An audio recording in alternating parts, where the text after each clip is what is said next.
we looked at box. Uh, Earlier we looked at box transformations, box abstract region, and we found that that is quite simple because they were just intervals that we are dealing with. Uh, and the downside of that was like it was losing too much of precision in both abstract as well as ReLU transformation. And so somehow we got a motivation that can we do better than that, and this is why we are moving towards Zonotop. And in the middle of that, we also looked at some complete methods. One complete method which is based on MILP, and what we did in that is like we converted our verification problem into a optimization problem such that we can solve that optimization problem using the same method that we use for solving MILP optimization problems. So and we looked at like how MILP is so efficient and it does a guaranteed verification, and it had some nice properties. And the downside of that method was like it was not scalable because the constraints in that optimization problem was somehow dependent on the number of neurons. And when that increases, when we have a very deep neural network, the things get very messy, and we may not even able to like get a solution in that formulation. So our motivation is now to like work with incomplete methods, because at the end of the day, we have very deep networks in most real-time applications. And at the same time, uh, we want to be fast. And yes, we want to be fast. So even though we know that we'll lose precision, we are looking for some better shapes that are better than box, and something that we can work on easily too. So Zonotop is, as I said, is an extension of box. And the good thing about Zonotop is that it doesn't lose any precision in affine transformations.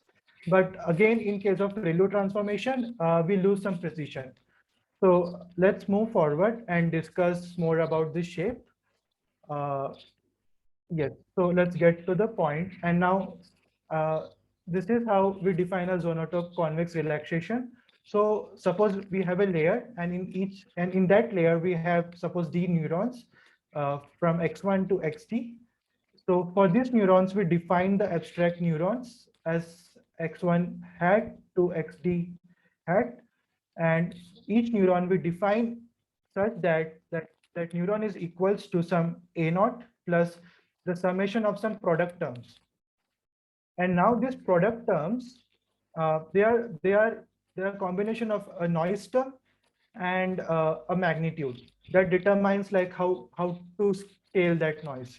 And this noise term ranges from -1 to 1, and the and this is the reason what makes Sonotope more powerful than Box, because you have some shared noise terms. For example, like suppose if you have X1 hat and X2 hat as abstract neurons, so they both may have epsilon1 or epsilon2 as their noise terms that are shared. So when you share these noise terms, you kind of uh, you kind of have a better explainability and a better relation between these neurons, which helps you to present a more better shape. So to make things more clear, like for example, if suppose there were no noise terms in common, like suppose if my X1 had only epsilon1 and epsilon2, and my X2 had some different terms like X3, epsilon3 and epsilon4. So in this case, to find the intervals for this neuron, what I'll do is like I'll take the maximum values for epsilon1 and epsilon2, and I get my maximum value for X1 hat. And similarly, when I get the minimum values for these noise terms, I'll get the minimum value for this X1 hat. And similarly for X2 hat, I'll do the similar things from X3 and X4. And now what we're doing is like if we don't have any terms shared, like in this case, we are essentially moving towards box transformation, because now when the terms are not shared, when the noise terms are not shared, you can independently calculate the intervals for each of the neurons. And this is exactly what we are doing in the box transformation. But what if I have the terms in common. Like if I have epsilon1, epsilon3, and in this case, I have epsilon2, epsilon3, epsilon4. So there are some terms in common, and this is for x2 hat. So so between these two neurons, we have some terms in noise terms in common. And when we have these terms in common, we kind of like capture some of the relation between these two neurons. So, so this is how a xenotope uh, is made, and this uh, initial terms like the A naught terms define the center of that zonotope, and and the d that we are seeing here, it defines the dimension. So when d is 2, the shape is in 2D. When d is 3, the shape is in 3D. And the k here, which is the number of noise terms that you have for each neuron, it shows like the number of parallel sites that you have in zonotope. So for k is equals to 3, you have 3 parallel sites. So this is how a xenotope is defined. So just to take discussion more forward, like and to know understand the xenotope in a better way. So and it might not be very relevant when we are talking about transformation, but it's just to understand the xenotope more. So in xenotope, this xenotope is a point centric around the around its center. So like suppose if you have any point x in xenotope, uh, you can find an image of that point by this formula, which is y is equals to 2 a naught minus x. And this is essentially like you are equating the vectors when y minus a naught is a naught minus x. So essentially what you are saying is this vector is like this vector in magnitude and direction. So this is how you get this relation. And so one thing is it is point centric, and there is an example which is given here, and this might help you to visualize things better. So for example, here we can see a 2D zonotope, and we have x naught and x1. So x naught is given by 1 minus 2 epsilon 1 plus epsilon 2, and x1 is given by 0 plus epsilon 1 plus epsilon 2. So now we have both the noise terms being shared, and how you make this shape out of this equation, that is something that we can think on. So when you have these terms and we know the intervals, like each noise term lies between -1 and 1. So essentially you can make 4 combinations. And so if you substitute, to find each corner of the zonotope, what we can do is like we can substitute the extreme values. So epsilon1 and epsilon2, if we substitute that as 1 and 1, then we may get 1 point. And similarly for each combination, we'll be getting 4 different points, and you can verify it easily. The other interpretation, it's not other interpretation, but you can even think this shape in terms of even vectors. So if I consider this as vectors and matrix product, so I essentially have something like x is equals to center times matrix, which is -2, and this is kind of a coefficient matrix for our error terms, and this is epsilon1 and epsilon2. So we can visualize this this zonotope like this also. So essentially what we are doing here is like we are finding a point in space, and that point is a vector addition of some of the other vectors. And essentially, if you break this down further, you will find this x is center vector times some vector, which is -2, 1 times epsilon1 plus 1, 1 times epsilon2. So essentially what you are doing here is that you are doing a vector addition, and you are spanning that space. So if suppose I'm at origin, first I suppose add this I get this vector. So this is 1, 0. So I move here first. And then suppose I add to this center this vector. And when I'm adding this 1, 1 from here, so I'll just look at the extreme values. So the epsilon2 can be either 1 or -1. So when it's 1, I will be moving here.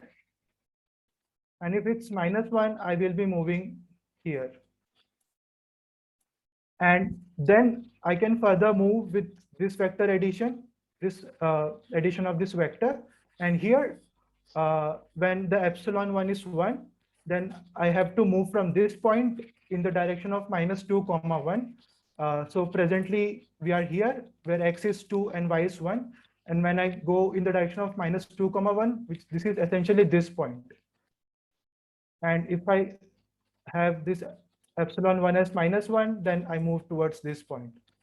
And similarly for this value of epsilon2, I have for epsilon1 plus 1, I have this direction, and epsilon1 -1, I have this direction. So in this context also, you can understand xenotopes, because this context might be more helpful when you are visualizing these shapes in 3D, or when you have more error terms. So in that way, you can find the points and span this zonotope. So for different values of epsilon1 and epsilon2 in the range -1 to 1, you will get some points in this zonotope. And this is how we define our zonotope. And once you understand this zonotope, how it is defined, I think the rest part is almost very similar with what we have done earlier. So essentially, when we talk about abstract symbolic regions and abstract interpretation for verification, there are two tasks that we need to do. First is like we have to define the shape. So can I, Abhijit, can I ask a question? Yes, yes, sure. So what you just mentioned, can you go back to the previous slide? So we talked about two things. One is a box and the other one is a xenotope. Now, the question that I have for you is zonotope some sort of a very more generalized polygon of, and that can be, that has certain, that can be, defined in any dimensional space, rather than a box is just a 4-dimensional or, n-dimensional, just a cube kind of thing. So my question for you is there a family of such abstract regions that one can investigate to find out novel regions of interest based on certain constraints and criteria? With the fact being, the advantage that I see with using zonotopes is that it's basically a linear combination of some terms, and the linearity that the zonotopes definition brings in makes the computations much easier. Right. And also it is precise. So like, just to add one point, which I forgot, like if you just look at the box representation for x0 and x1, that will be something like this. Exactly. And so the precision that you bring in with the zonotopes is pretty high, because you're eliminating all those regions, the white regions, that will probably be included in a box kind of transformation, and which adds on to your computation and the precision, loss of precision. Now, my question is, did you, when you were looking at the literature, did you come across other formulations that may not be linear, but they're still non-linear, that we can use to make these, not polygons anymore, or they can more high-dimensional figures, shapes that may be more precise? And the reason what I'm thinking is, what one can investigate is, there's a lot of work around approximation theory. And if we are able to, come up with a strategy or a region definition that is non-linear, let's say, but more precise, we can use approximation theory and the work that people have done in approximation algorithms to, come up with a linear representation, which is much better than zonotopes maybe, and still and gives us more precision and less computation, right? So that is something I would say is to keep in mind and think, because approximation algorithms is a very well-established field of study. It's hard, but I think that is something we can investigate to come up with, we look at a more high dimensional or more non-linear representations that are more precise than this one, but then we approximate them using some sort of approximation algorithms, right? Okay. Anyway, Yes. something to think about, but anyways, yeah, carry on. Okay. So one thing is that when we implement these abstract regions, the challenge here is like how to implement all these shapes in code. So that becomes a challenge when we move towards non-linear things. And if we move towards non-linear thing and then again approximate it for a linear function, is it worth doing so much effort? And again, when we are linearizing it, we are like losing the precision. I kind of agree to your point because yes, you are absolutely right. That there are the more the approximations, more you may lose on accuracy. But and I kind of agree with your point. So the, yeah, I'm not sure, like, because I know you're right. we can think of the shapes, but then the more time will be invested in like how to code that shapes and like Yeah, perform these transformations. yeah, And it's not just about the shape. We have to also define the transformations for these shapes. and That that's becomes, yeah, that yes, becomes very hard. No, no, I yes. kind of agree. Yeah, but this good. Let's There think. is one another shape like polytopes, Yep. which will be covered in next section, Okay. next session, which is kind of more powerful than I'm not sure if it's more powerful. I have to read it again, but then it has certain advantages over Zonoto. Yeah. So we can discuss that in next section. Yeah. Good. Yes. So now we know like how to define a Zonotope. So next we'll be looking at the same affine and the ReLU transformations for this shape. So this is how we're going to define. So you have some input neurons, some neurons at some layer I, and you kind of approximate it, or you just represent it in form of Zonotope. So in this case, we have 3 error terms. So that's why I think they have shown like this shape. And then you like perform some affine transformation, and then you get some output Zonotope at I plus 1th layer. So one thing so basically one thing that I want to also mention here is that so all these abstract transformations, all these shapes, so the lab which has like proposed this uh, this idea, they have also made a very good toolbox. And in that toolbox, you can actually play with the shapes and the transformations. And even in that toolbox, you can like work with, you can select like if you want to work with GPUs, and so in that case, like you can like select if you want to work with them in parallel. So here we have a flexibility that we can compute all these outputs parallelly. So in that case, if you're working with GPUs, the things become easier. So that is something you can look upon because that toolbox is very easy to use, uh, and you might get some idea of like how the things are working there. Yes. So the affine transformation for Zonotope, like in all the abstract regions, like it's very simple. So if you are doing a multiplication, it's just getting multiplied like this, and this is quite trivial. Like if you are doing addition, they are getting added like this. So one thing to note here, like if suppose I'm working with 2 neurons, and suppose there are some neurons. So like for P neuron, I may have like epsilon 1, epsilon 2, and for Q neuron, I may have epsilon 2, epsilon 3.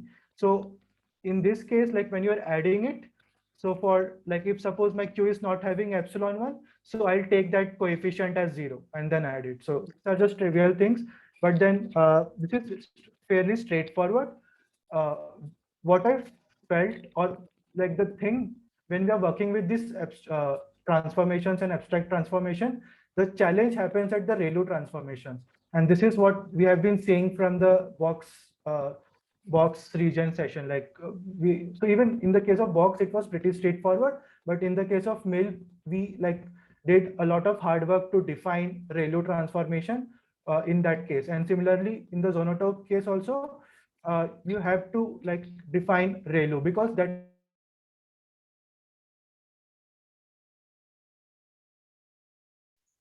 lies. Did he break for you guys or for me just?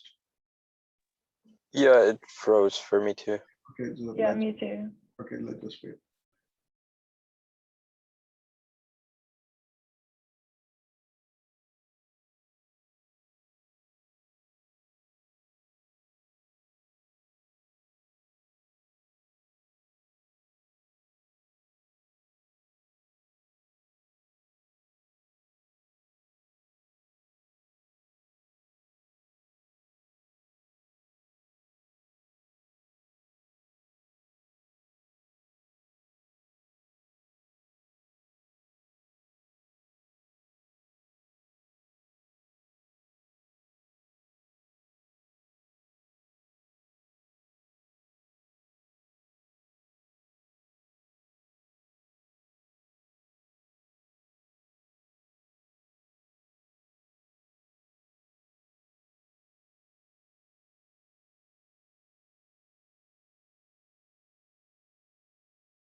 Apurva, you're on mute. I think you were talking to us. Okay, Oh, no, yeah, no, I'm Abhijit, so sorry, I dropped off. no, I'm that's not sure. So like till what time did you follow? I was just speaking and then I realized that. no, you were, I think you were on the slide with the transformations and you're talking about the challenges of doing it with ReLU. Yes, yes. So coming back to the same thing. So in case of ReLU transformations, I want to it's share your like, screen. Your screen is not shared, Abhijit. oh, right. I'm really sorry. That's fine. So you can see my screen. Right? Yes, we can see your screen. Yes. So in case of this Go Zonotope, back to your ReLU. previous, can you go back to the previous slide? Yeah, I think you were at this slide. Oh, okay. So so I think most of the things in this affine transformation are pretty trivial, and this is not something that we are scared of, but uh, we want to think more around the ReLU transformation because that is where the challenge lies. And so how we define the ReLU transformation in this case, for each neuron, you take the ReLU, uh, ReLU, you perform a ReLU function over that neuron, and then you get the output. And this is the same way that we do in the traditional neural networks.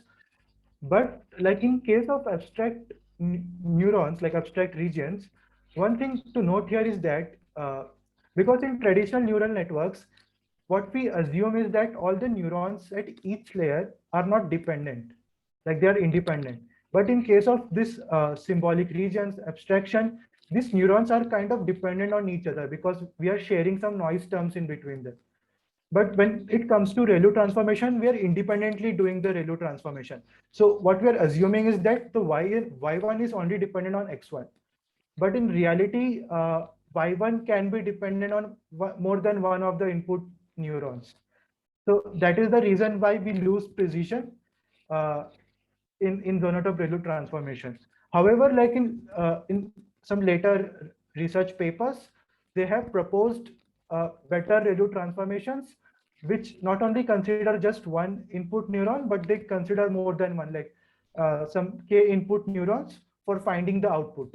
Uh, so that is not something that we are going to discuss now. Uh, and I think you can find that paper if you're interested. So uh, you kind of get a you kind of get a better performance for obvious reasons. And in that toolbox also you can like give inputs like, and one of the input is the k, where k is like the number of neurons that you want uh, that you want to consider while performing the ReLU transformation. Because if you are considering just one neuron, then you will be doing a lot of approximation. So this is one thing that we have to think, or we just have to consider while we are doing the transformation. So now comes the real task of defining the transformation in this case, in the ReLU case. So to start with, what we'll be doing first is, yes, so what we'll be doing first is to find the upper and lower bound for that neuron. And this is the same thing that we have done in the milk milk formulation case also. In that also, what we were doing, that we were like kind of calculating the upper and lower bound using the box propagation. But in this case, we are not doing the box propagation, but we are finding the lower and upper bound. And how we are doing that is that, for like, suppose if my neuron is defined like this, to find the upper bound, what you have to do is, like, if the coefficient is positive, then you take the epsilon, the respective epsilon as +1. If it's negative, then you take this as -1. So if you do that, then you will get a maximum value for this neuron, and the vice versa for the lowest value. Because in that case, if my uh, the coefficient is positive, you have to take the opposite sign to get the minimum value. So in that case, when you do this, you will get the LX and US, which is the upper and lower bound on that neuron, for which we have to perform the ReLU transformation. And once we have this upper and lower bound, this is exactly the same case that we have discussed in the milk formulation. So if my upper bound is less than 0, so that means my complete neuron, all the possible values of neuron are less than 0. And in that case, I'll directly take my output as 0, which is a strictly negative case. And if my lowest value is greater than 0, which means my all the values are greater than 0, and then I can directly take y is equals to y hat is equals to x hat. So that is a strictly positive case. And I'm really sorry, I might be missing saying hat every time, but then we are always talking about hat here because we are talking about the abstract neurons here. And then comes the real challenge when we have a crossing ReLU case, where we have LX less than 0 and UX greater than 0. And this is something that we have to work on. So essentially what we have to do is we have to find a zonotope to approximate this ReLU function. So in case of box, that was pretty straightforward. Like what you did was, like, you created a box like this and you approximated it. So that was pretty straightforward. But in case of zonotope, you have to approximate it using a genotope. So let us see, like, how we define this genotope. So there is not a single way. There can be infinitely many ways possible to define a zonotope for this ReLU transformation. So one such possibility is as shown in this figure.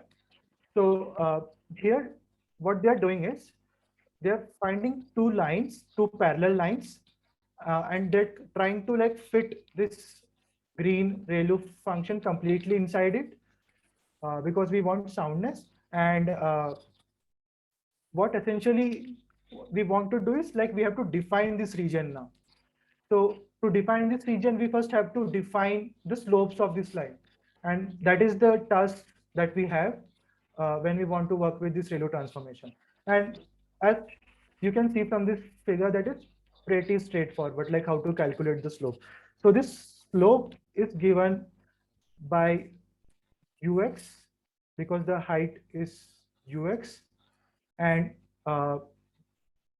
the base of that triangle is UX minus LX. So LX is actually negative value, so it gets added, so you get this complete base. So when you do this, you get the slope, and you can define this line as the lambda times x, because it passes through the origin. And similarly, this line is having the same slope, but it is a shifted version. And the magnitude by which it is shifted is this value, which is essentially this value. So to find this value, that is, yeah. So to find this value is the slope times my base, because for this triangle also, I have the same hypotenuse. So so my this height will be lambda times the slope times Lx. And I'm taking a negative sign here because I just need the magnitude. So my Lx is a negative quantity. It might be like -2, -1. So if you have a minus sign here, you just get a magnitude and you push this line by the magnitude up and you get this line. So now you got two lines, and uh, we are kind of capturing this complete green line between these two lines. But for now, we have just defined these two lines like y1 of x hat and y2 of x hat. To capture it, we have to define something like this, where my y, this y can lie anywhere between my lambda times x hat and the lambda times x hat plus this magnitude. So it can lie anywhere in this region.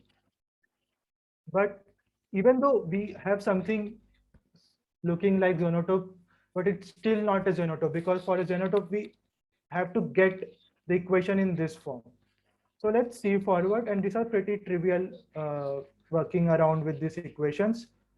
So uh, how we are going to capture it is by using this equation.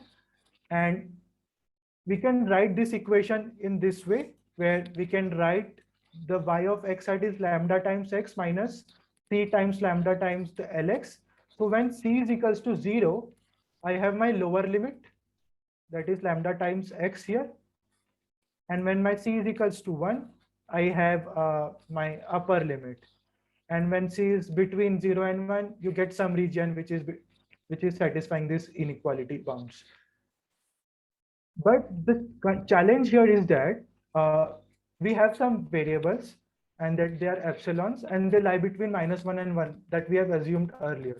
But now we are introducing another variable c, and that lies between 0 and 1, which is not favorable.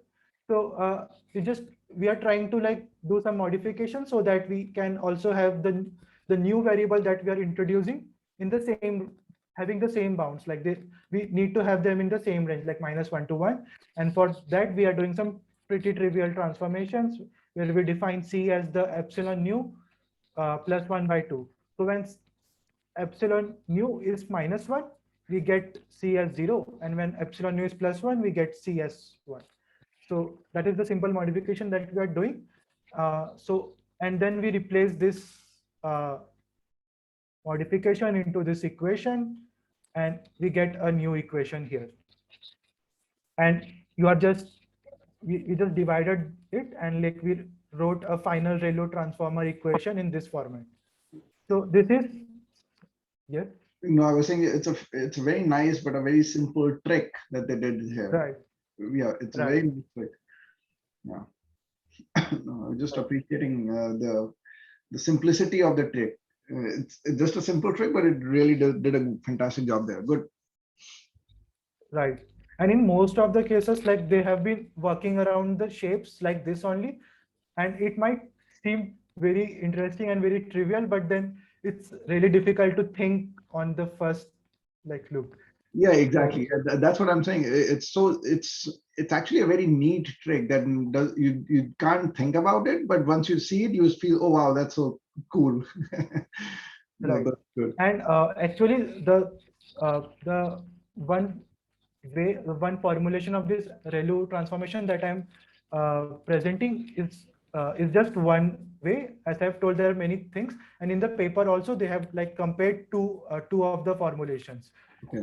So the thing is, they are kind of same, and they differ in terms of area, which I'll discuss in future slides. So for now, like we now have a equation for Zonotope, and this equation is now in Zonotope format, because you can see we have some epsilon terms, and we got some constant too, but this constant. So let's move forward, and you will understand what I'm trying to say. So now we have this equation, and let's expand this x hat by this method, and then you have something like this. And what is now going to happen is, this term was the center, we are multiplying that by lambda, that is the slope, and this is also a constant. So that these two terms get added and they form a new center, that is B naught. And I already have some error terms, and I introduce a new error term through my ReLU formulation, and now I have a summation of k plus 1 product terms, and where my extra epsilon new term is getting added, and the coefficient for that term is lambda times Lx by 2. So yes, it is not a very good news because we are kind of increasing the variables, but then at the end, it's still very simple because it's not as if it is increasing a lot of complexity. So we are introducing new variable. So if there are many neurons, we need more space to store these new error variables. But at the end of the day, we have a very good ReLU transformation with us. So just to discuss about my point when I was saying about that we can't compare different zonotope transformation, uh, and the intuition behind like what I have think about this intuition is that, so even though if when you look at this uh, two zonotope transform zonotope abstraction for ReLU transformation, you will see that they are defined in similar way. The thing that is differing in both these cases is the slope. So the slope, this one has a lower slope than this one, and so by changing the slope, you will have different shapes. So if you make the slope 0, then you will get a box like this here. So you are just playing with the slope. So, So here, Abhijit, just a quick question. So, what I am finding here is, and you can comment on this, both these transformations that they're proposing are very similar. You know, the variation is in the slope and probably the size, and it's dependent on the slope itself. What I'm thinking is, why did they not choose to use a combination of xenotopes where they, let's say in this case, we could use two xenotopes in this case, where, you know, for example, or it's a combination of a box and a xenotope, let's say, to minimize the space, but also be constrained, you know, because what you eventually want is an approximation to your ReLU function. right. Right. So I'm just trying to think, and you may be able to tell me if something is coming in the next few slides, is why not think something like this as one transformation and other one something of this nature, and basically, or it's already a part of it that they're doing is some sort of a polytope that they're trying to design in the next phase. So you know what I mean? You could even do this, for example, I'm just trying to think, instead of this, and you know, something like this. Yes. So you want to say like this region. Yeah, exactly. Yeah, that's what I'm trying to think. Yeah, so that's a really good point. And actually they have specifically discussed about this shape, because if you look at this Yeah, shape is the one which has the minimum area. So that means it is more precise. that's right. But the catch here is that one thing, it is not a zonotope. So That's you right. can't use Yeah, that's right. and the second thing is like it's more complex. I think yeah, this is the exact slide. Oh, okay. Here you go. Okay, I get it. So in that paper, they have like discussed like how so we basically have to like define more constraints. In I this get case, we just have two things, but here we have three. But there is one interesting thing, like not so they have shown this, like they have described that transformation not in the zonotope paper, but in the polytope paper, in which they approximate this as like this triangle. Okay, and that makes it my life much simpler because now it's a right angle triangle. Yes, and in this case also we just have to define one constraint. That's correct. Interesting. Very So, interesting. yeah, so that was a good idea. And in the polytope transformation, they have used this kind of transformation for ReLU. Okay.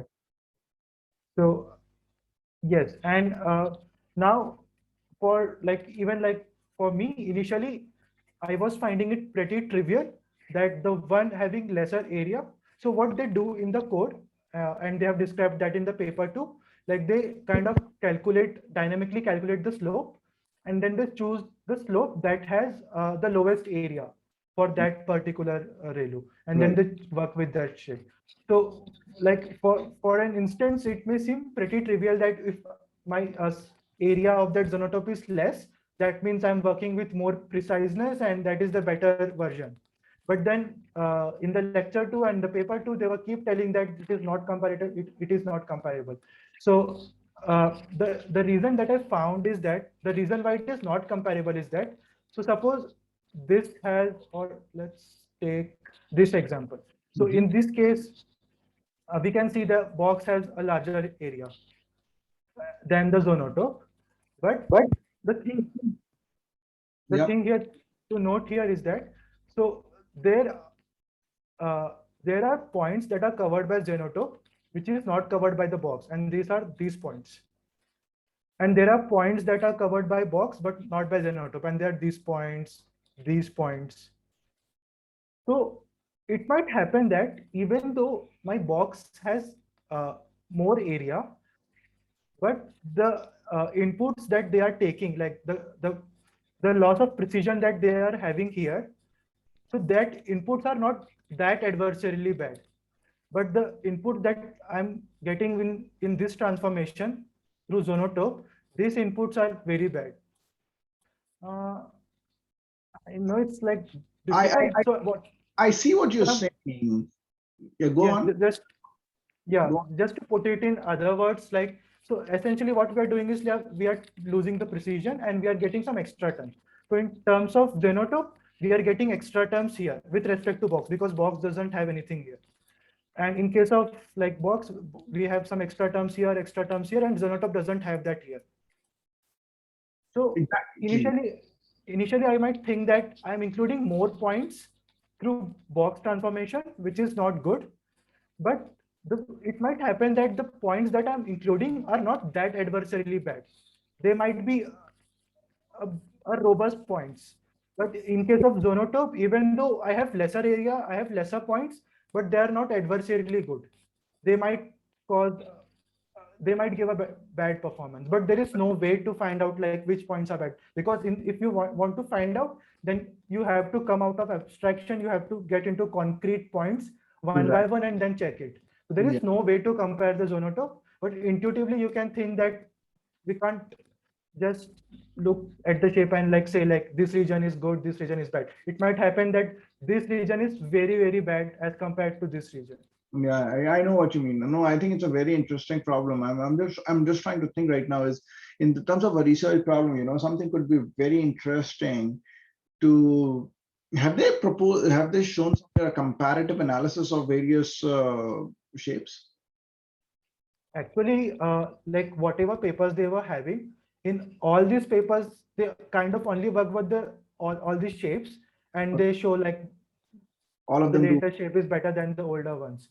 So Okay. that's what they do, because affine transformations are like kind of same, and they do not give you a lot of effect in the performance, but the ReLU affects the performance a lot, because that's where we are losing a lot of precision. Yeah, yeah, I see that. So initially we use this box, then they proposed this, then they proposed like working with dynamic slopes and find one which has the lowest area, but then we can't guarantee that one is better than another. And then in the polytope scenario, they proposed a shape like this. Right. But again, I think they made the same argument that we can't guarantee that this is better Exactly. than Zulu. Exactly. And that's what I'm thinking. Since you cannot guarantee that which shape is better than other, why not think of an approach that, it bridges the combination of these three. So you balance out, how tighter of a zonotope do you need, or how small can you get on your triangle, or how different can your box be that you get an optimal transformations for different shapes, so that you have, I'm just trying to think in terms of it could be a interesting paper for some sort of a heuristic approach that one can come up with, that, or an optimization problem that one can formulate, that allows you to come up with, okay, you need zoonotope of this, it's kind of an exploratory and exploitation. You know what I mean? So in optimization, we have this notion of exploration and exploitation. Yes, we explore all the 3 or 4 n number of shapes, and then we eventually see, and all these are affine, basically. Each of the shapes that they're dealing with them are affine. You do some exploration first, and then you try to come up with the more exploitation, where you say, okay, now I see that these shapes are the ones that will provide, hopefully, with some sort of a cost function that we can define, and we use a combination of those. Right. So actually, that's a really good point, and even I was thinking about that. But then I think in the paper or in the lecture, I don't remember exactly, but the professor told, like, when we want to define something, like if we want to define a cost function for this reason, for Right. this thing, so the cost function has some objective, right? We have to minimize something, maximize something. But Yeah. in this case, we don't know what is optimal. So if so, optimality comes when we know what is optimal. So in this case, when we are saying it's optimal, it's just optimal in terms of area. Right, But right. essentially, we can't never check whether the points inside that are how Yeah. bad they are or how good they are. So if we want to do that, we have to move towards concreteness and look at each of the points and then comment. And that is not possible. So Yeah, I know what you mean. Anyways, go ahead. I'm still thinking, so I will comment on it if I have a more concrete plan in my mind. But good, carry on. yeah, I think that's it from my end for this session. Okay, So good. just a slide in which, like, they have shown, like, only one input might not give you the best performance, but if you get more inputs, more neurons for calculating ReLU, you will get a better performance. So essentially all these papers do some sort of modification to the previous work. They work with these shapes and then produce better results. Good. No, I think this is Yeah. it's a very good. There's a lot that can be done here. To be honest, I'm thinking of there's a lot of scope of improvement. Yes. Yes. Good. Anybody has any comments? No comments. Everybody is still overwhelmed with the beauty of the approach, or just nobody understood anything. But I think no. Let's give a big hand for Abhijit. He did a fantastic job. It's not an easy concept for somebody who doesn't have a background, and I think he's done a fantastic job, and I really appreciate that. I think, to be honest, I'm thinking of there's a lot of ideas that we can come up with that can be good research problems to solve on this, and we will hear from Abhijit in the next coming sessions. Good job, Abhijit. Anybody has any comment?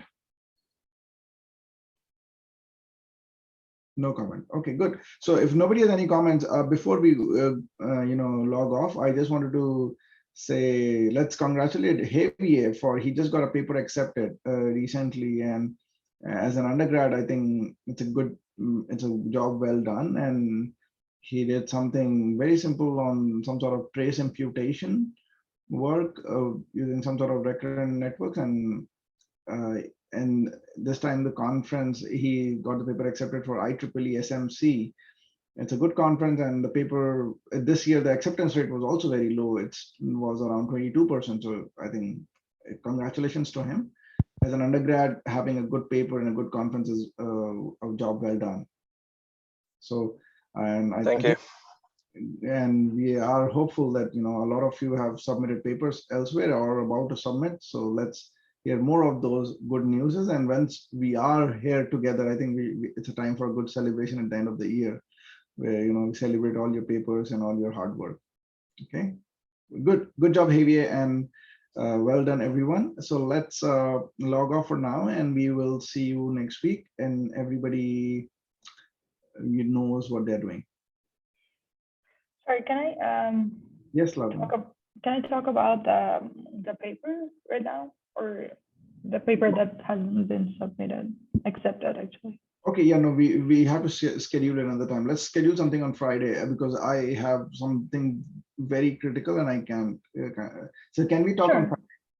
Yeah, sure. Yeah, okay, Friday, let's just send me an invite of 10 or 11 a.m. That's fine. I can talk then. Okay. 10 or 11. Okay. Thank you. Okay. Thank you, guys. Thank you. Thank you. Have a good day. You too.